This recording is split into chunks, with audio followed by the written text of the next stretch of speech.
Hey everybody, how's it going? I just wanted to release a video today. I'm gonna create it on the fly because I just realized today is the full 8th year anniversary for Common Man Cocktails. Let that sink in. 8 years of doing this. So I had kind of a list of things I wanted to go through to give you just an idea. This is the unmodified right now. The list of fans that have donated to the show, mainly through monetary means, sometimes through effort, perseverance, sharing, social media. I wanted to go through a couple of the guys at the bottom, guys and gals. Looks like it might be mostly there's gals in there. Throughout the 8 years, we've changed our logo a few times. I have some clips at the beginning. I think I'm going to put them at the beginning. I'm kind of making this up as I go because I want to release this today of some of the old videos and the progress that we've made over the years. And I say we because I always count it as a whole organization, even if it's mainly myself and my wife, Doug, Ian, and all the folks like Curtis and everybody that have come over the years that have been on the show, that have helped out behind the scenes.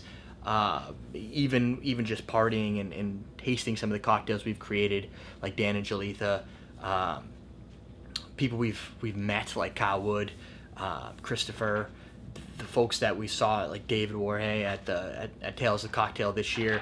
So Justin Hurd, he's been on the show as well, did all the beer stuff with us. He's the one who created the Troll Spank Studios logo, and that's the logo that kind of represents my business, my brand. Whenever sponsors come at me and they want to pay me, it goes into that business. So that's kind of the business for Common Man Cocktails. I don't think Common Man Cocktails is a good business name because there's so many things that go through it. HomeCocktailMenu.com, where we sell our ebooks, that's still Troll Spank Studios. You can even go to our website, and I think it's trollspank.com, and has some of the portfolio of things we've covered, our coverage of Wink and Nod. I'll throw the Tales in there, Tales 365, editing, all the stuff we've kind of grown into over the years.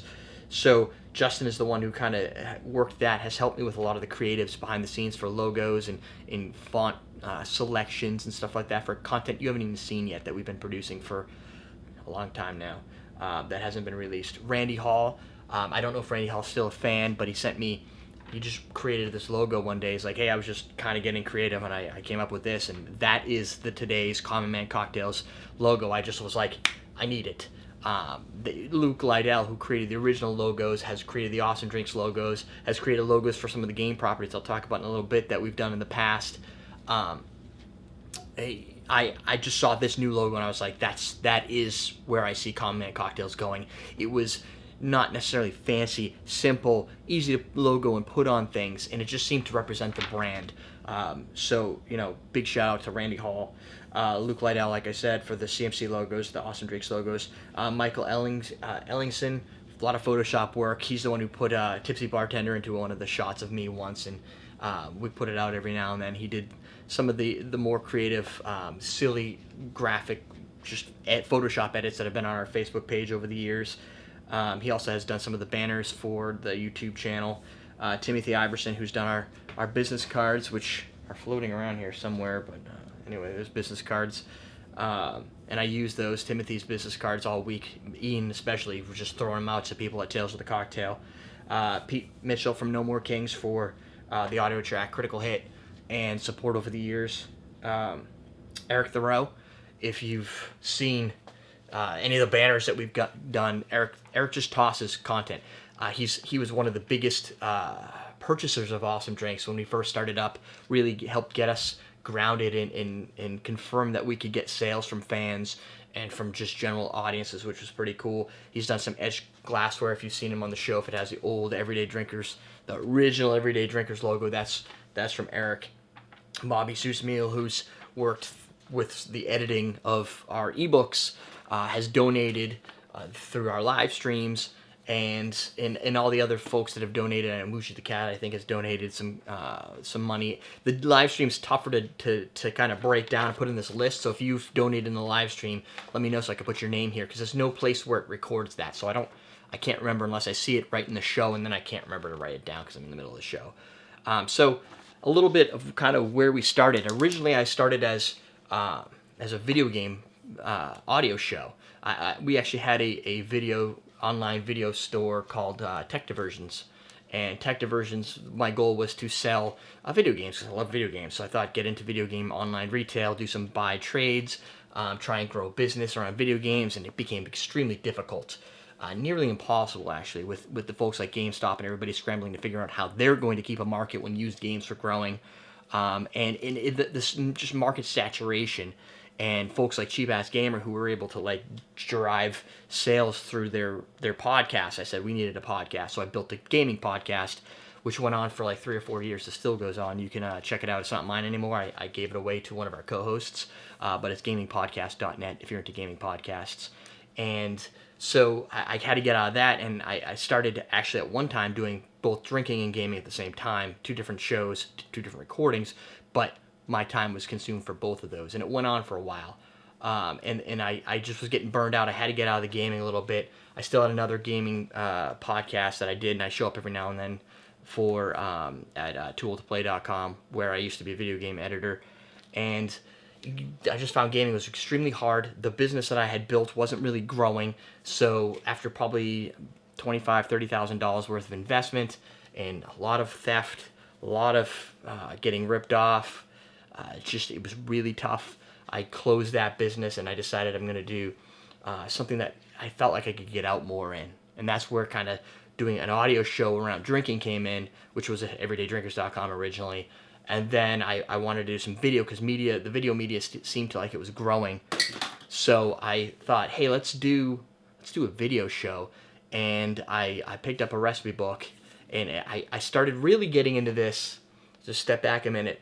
At my old job when I used to be a software developer, I was also doing some QA work. And anytime we closed a massive amount of bugs, and we worked all weekend to close these bugs for a startup company, my boss would bribe us. So he said, what can you use? And at the time, who would become my boss later on, one of my coworkers said, what if we had bought a bottle of El Tesoro Paradisa? And I was like, okay, I don't even know what that is. So we completed our bug scrub. We got everything done, and he bought us this bottle, and we sat down at like 7 o'clock one night and sipped through the bottle. And I was like, this is tequila? This tastes like bourbon, I think. I don't even know. I don't really like bourbon either, but this didn't make me gag like Jack Daniels did. And I was like, oh, this is really interesting. It was at that moment that I realized that it wasn't all Cuervo Gold and Rot Gut vodkas and rums. It was this other world. So I started to explore that world, got some recipe books, still ended up just doing Mai Tais and margaritas, and that's kind of where the original videos came from.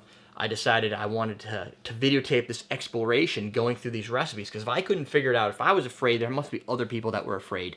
And with that, I started filming and creating what turns out to be more of a documentary of everything that I learned as I was going. You'll see original videos with Rose's lime juice and sour mix from a bottle and everything. And I leave all that content out there, not necessarily because I think it's fun to be self-deprecating, but because it kind of shows me where I've grown and how I've gone from this to this. And by deleting that and removing that, it kind of it disqualifies the learning process, I think. So I left that out there. My original goals were really just around money. It was like, hey, you know what? I can't get sponsorships doing the video game thing because there's just too many people trying. I couldn't make any money with a retail business because there was just too many people doing that.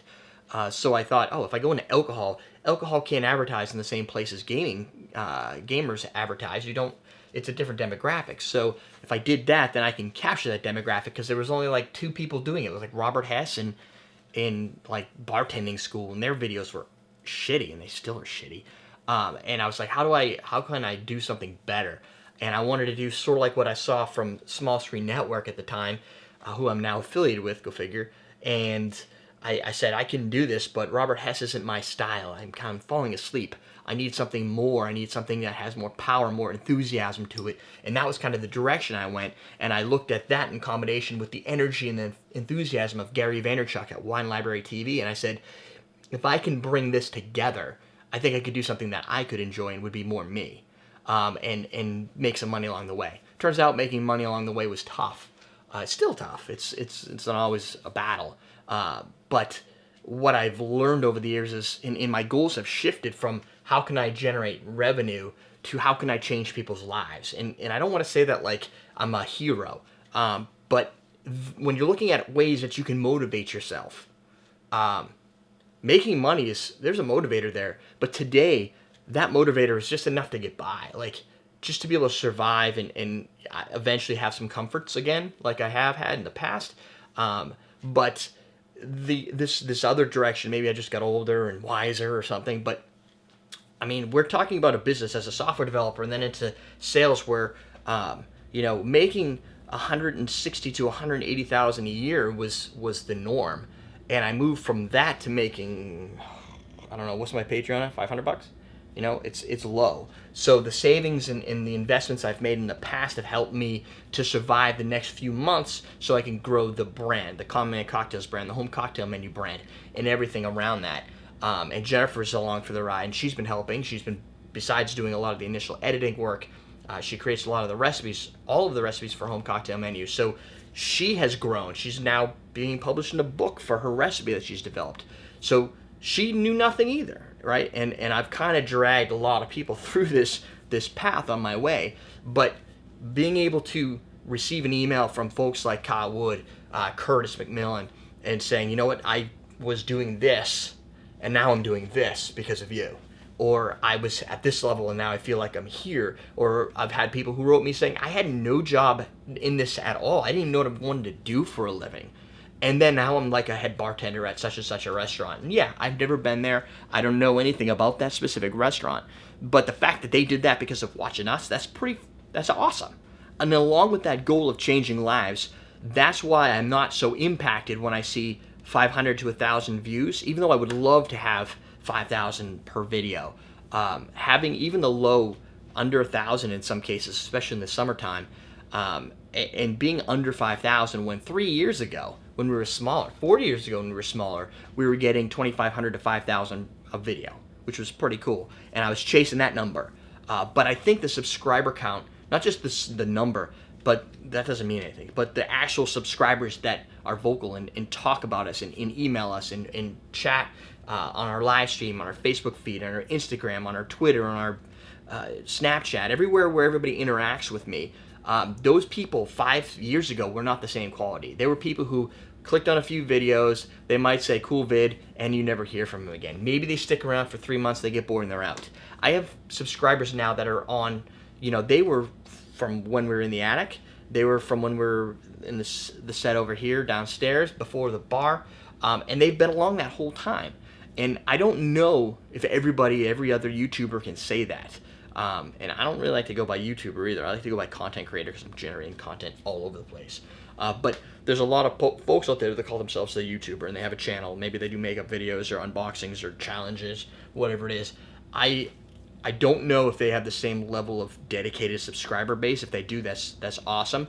But that is really where I'd rather go. So even if I only have 73,000 subscribers that only have maybe 1,000 or 2,000 that watch the show on a daily or weekly basis or once a month or whatever, and they keep up and they keep watching, I think that's more important overall than just having a larger number. And I think at the end of the day, if there's two things that I can stress, there's learning and there's hustle. Self-awareness is another one that Gary Vaynerchuk talks a lot about, and I think I'm there on a self-awareness level. I understand what I'm good at and what I suck at, and I try and exploit the stuff I'm good at. I know I'm a speaker. I know I sometimes talk fast and I'm off the cuff on a lot of stuff, and I can bring humor to things, and I try to use that to either change people's lives, relax them, and let them understand the education a little bit easier without having to feel like that they're talking to some guy who wants to be above them, is more pompous, looking down. But it also brings the humor and entertainment which has changed people's lives. I've had people write me saying I was in the hospital with cancer, and you're the way I got through it. Which is, dude, like, you cannot beat that. There's no level of money that could beat that. And part of that learning, from my perspective, is learning a lot about those humans, learning people's names, which I think is key, as opposed to just John 101, 5, 6, 7. But what I've learned all the way through this documentary has been everything from how to make a proper cocktail, actually being able to sit down with some of these pros and learn and have them think that I'm near their level is pretty entertaining, considering the fact that I came with with an engineering background. I knew nothing about cocktails, nothing about mixology, nothing about spirits, nothing about the taste profiles. I didn't know how to edit. I didn't know anything about lighting. I didn't know anything about audio. Nothing. I had nothing, right? And I kind of learned it. And I had to figure it all out on the fly, like read tutorials, make mistakes. All the things you do in your life is basically been done with me on camera. Some of them have been humorous. Some of them have really pissed me off. I've lost some good content that I had to refilm multiple times, and that's annoying. But it's a lesson. Push the record button when you start, stuff like that. There's a lot of things you learn along the way. I've had no experience bartending. I still don't have any experience bartending. Regardless of what I do at my own bar, it's not bartending. I'm hoping to help other people who know that craft better than I do by taking the time to research some of the nitty-gritty about cocktail mixing and cocktail creations and garnishes and stuff like that to help them out, because they're out there servicing the crowd. They don't always have time to read the books, experiment and fail and figure it out. So I think that hopefully becomes helpful to some of the bartenders. And from a level of hustle, I think we generate more content than most people, and not just video game content where you hit record and you post it. I'm talking like actual valuable content, multiple recipes a week. Taking the time to make a short version and a long version is a big pain in the ass. The short version takes me 6 times longer to edit than the long form version. And I do that short term version for those of you that want short term content. Obviously this isn't one of them. And understand that you don't always have time. So having both that type of content plus the spirit reviews, and I'm generating 5 to 8 videos a week. The research behind the scenes, the fact that I think I've missed 2 weeks in 8 years of actual video time. One of which was only because Liam, my son, had been diagnosed with cancer in 2011, and I had to struggle that first week to understand what I'm going to do. I'm in the hospital for 55 days. And during that time period in the hospital for 55 days, me and my wife would swap out. She would take a few days, and I would take a few days, and one of us would stay with my daughter. And during that time period, we still had Fridays off because my stepmother would come and take care of Liam at the hospital. So when she was at the hospital, we would come here on a Friday night, and we would film all Friday. Like Friday night, we'd film and cut out 5 episodes. Then she'd go back to the hospital, or I'd go back to the hospital. She'd edit some of them, and then I'd come back. I'd finalize them and upload them and have them out every single day. So we were really juggling our time period, or our time at all. Just, you only have 24 hours a day, so you've got to kind of juggle that of time in the hospital and time here. And I'd be posting them at the hospital, trying to get around the Wi-Fi restrictions for liquor and stuff like that to be able to get them uploaded. It was a stressful time, but I feel like if I can produce videos daily and still be able to get through life's biggest challenges, and there's very few things that are above that, I think that's a win. And I think now, at the end of all of this, the one thing that I think is going to be the coolest is the legacy behind it. Being able to touch this many people's lives and think, if I was driving down the road tomorrow and I get hit by a car and died, how many people would be impacted by that? While it sounds kind of negative thinking, I try and keep everything positive, and I try to just push away the realities of some of the crap we have to deal with in today's world, and say, you know what? Well, I've impacted those people. So for me, the legacy is going to be, I think, pretty cool compared to just working in a cubicle, and maybe I create something new in technology that might leverage something else, and something else grows, and somebody at the end, some CEO someplace, gets the credit for it and changes the world. Now I can kind of be that world changer, and I think very few people can actually say that. Plus, I don't have to deal with all the stardom that all the people out in Hollywood have to deal with, because I'm a F minus list celebrity, which is pretty freaking cool because I can live my life and still be able to impact people. There's a delicate balance there. So hopefully everybody who's watching this, you are our dedicated few. You're the ones who sat through this entire video to understand everything that's gone on our show and in our life. I hope you keep watching, because I think it's going to be a wild ride. Teaching you how to drink.